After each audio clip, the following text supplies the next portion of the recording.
নমস্কার, সুচন্দা রান্নাঘরে সবাইকে স্বাগত জানাই।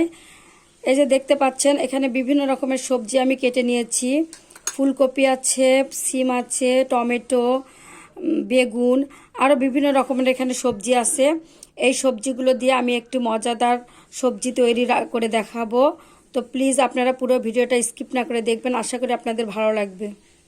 আমি সমস্ত সবজিগুলো কড়াইয়ের মধ্যে দিয়ে দিব। দিচ্ছি স্বাদ মতো লবণ, হলুদ গুঁড়ো, লাল মরিচের গুঁড়ো,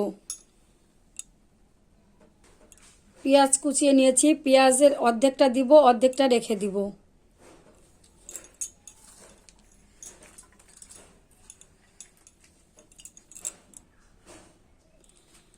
আদা বাটা, রসুন বাটা, জিরা বাটা, ধনিয়ার গুঁড়ো, 4টা কাঁচা মরিচ নিয়েছি, দিয়ে দিব। পরিমাণ মতো সরিষার তেল দিয়ে দিব। এবার সমস্ত মশলাগুলো দিয়ে সবজিগুলো ভালোভাবে মেখে নিব। সবজিগুলো ভালোভাবে মেখে নেওয়া হয়েছে, এখন দিয়ে দিব পরিমাণ মতো জল।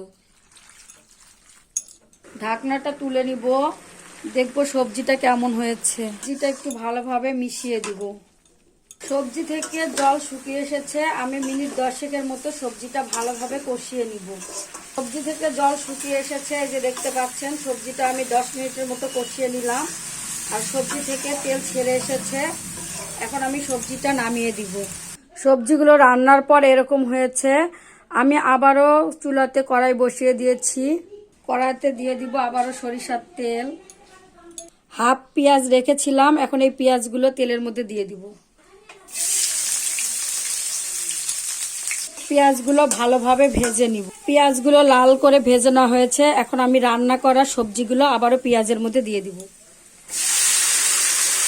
ভাজা পেঁয়াজের সঙ্গে সবজিগুলো ভালোভাবে মিশিয়ে নিব। এইভাবে সবজিগুলো আমি আরও 5 মিনিটের মতো রান্না করব।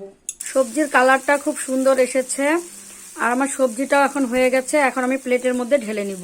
আজকের লোভনীয় সবজির রেসিপিটা আপনাদের কাছে কেমন লেগেছে অবশ্যই জানাবেন। ভালো লেগে থাকলে লাইক, শেয়ার, কমেন্ট করবেন, সাবস্ক্রাইব করে আমার পাশে থাকবেন।